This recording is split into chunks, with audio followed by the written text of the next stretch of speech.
the Redskins and the Ravens, but I can't say, I think they can be a top 8, top 7 defense, especially with that front four generating pressure. All my positivity defensively comes back to Pettin. It comes back to Pettin.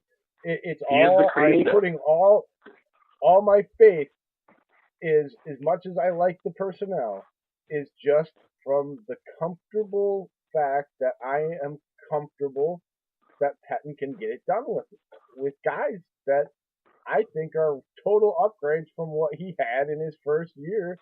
And he had a top 15 defense.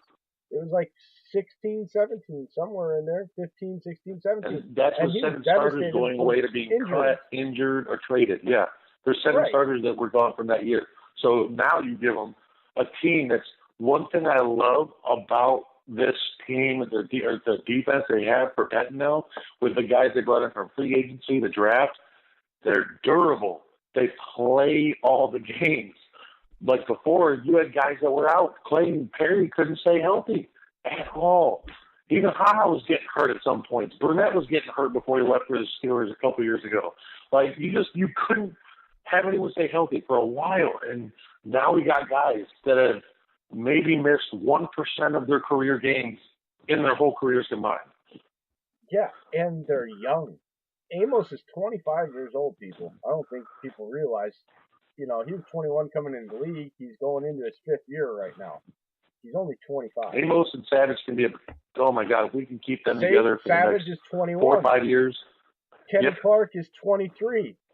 I mean, their defensive core right now is under 25 Alexander, years old, Jackson, 25 and under. Martinez, it's all young. It's crazy young, and yet all these guys, Clark is only in his 4th year.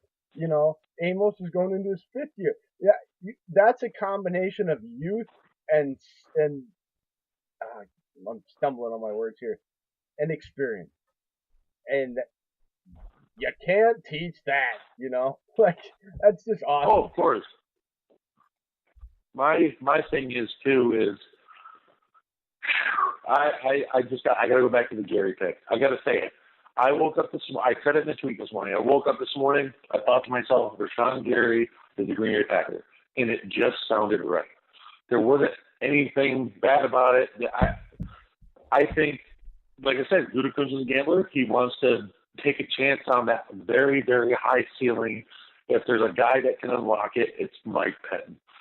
I think he is one of maybe 3 or 4 defensive coordinators in the whole NFL that is able to untap talent at the next level. Vic Fangio is about the only other guy, right? Comes off the top of my head. I know there's a lot of guys want to throw names around there, but I'm looking at consistency and where he's moved, and the consistency is there of where he's moved. And I'm not talking about having loaded teams either. Like Schwartz, I always feel like has loaded defenses where it's like, well, of course you've got, that. Look at the talent. Well, Schwartz is I think he's a good defensive coordinator. He gave Stafford a couple of the top 10 defenses in Detroit, and Stafford couldn't capitalize on having tools like that. I'm sorry. If you give Rodgers top 10 defenses, he's going to be near the end of the playoffs every single year. So if he had top 10 defenses, he'd have 3 Super Bowl rings right now. Let's be honest about it. They would have won that championship game in 14. They would have won that game in 16 against the Cardinals. And I have no doubt they go on to win the Super Bowl both times. Yeah. Oh, God. Even offensive line depth, he would have done better in the 16 matchup. He wouldn't have had to run for his life and would have been able to go tit for tat with the Falcons offense. But they were so banged up offensively, he couldn't even do anything anymore. So there's something that's got to make me go back, and it's not Packers, but it reminds me of why the Patriots are the Patriots. They literally waited the whole draft, no wide receivers taken after, besides Marquise Brown. I think he was a reach anyway because of his Liz Frank injury. And he's 160 pounds. I weigh 167 pounds. No, hold on.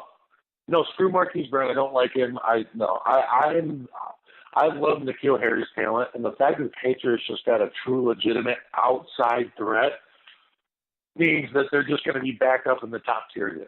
Like, I already knew, they had Brady, Bill, Edelman, got that. But now you add in a big physical receiver that plays for the ball every time it's coming to him. He will do everything he can to get his hands on that ball.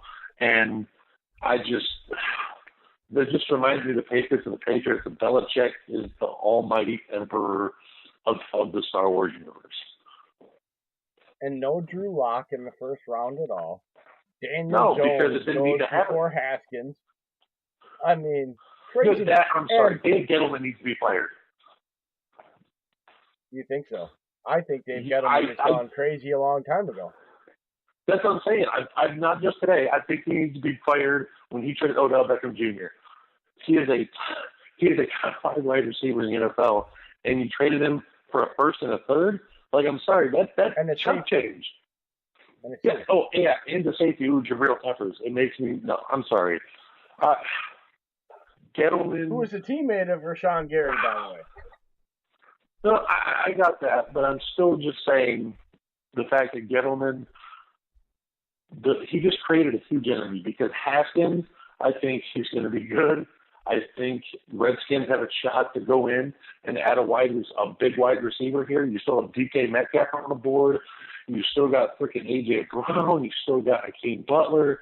There's weapons all around in the second round. Ohio State kids, both of them. Paris Campbell, yeah. There's Deebo Samuel. There goes on and on. So that's my point, is the fact that the Redskins, they can be a sleeper in the NFC. They still got Adrian Peterson, Darius Tice coming back off of his ACL.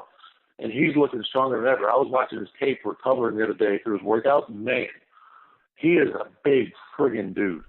Like,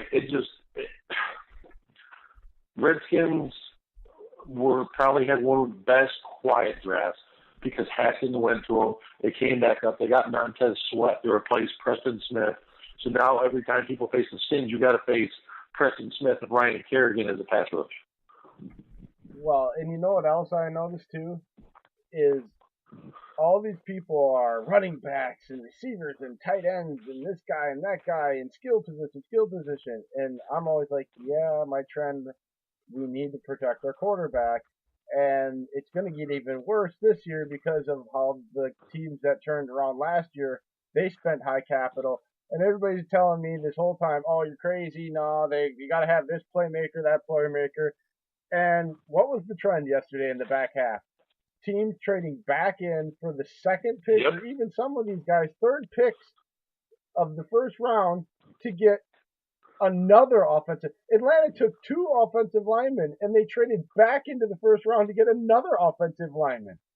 So stop telling me that these guys don't value offensive linemen, and that trend isn't getting stronger. You can't win games if you can't control the line of scrimmage on both sides, and it don't matter how they change the rules. They spent 5 years in the league trying to tell us otherwise and drafting differently, and those teams fell right down to the bottom of the damn league and stayed there until they got back on board with that philosophy. Period. Yep. And the Packers need to, they need to look and try to see what's going on in the offensive line here in the second or third round if they can get some value. We brought in Billy Turner. We Cole Madison's coming back. With Cole Madison coming back, I really think that changed something because now you brought back the guy you were already high on last year. So that does make sense to me too. Like I said, I think it all depends on the RAS value of if that lineman is rated higher than they have a safety, wide receiver, tight end. And I really think we need to pound the table on pay attention to the RAS of this. It's going to come out, I think, almost identical on every pick that Goody makes. This isn't a trend. I think the kid was right on the block when he discovered this little nugget.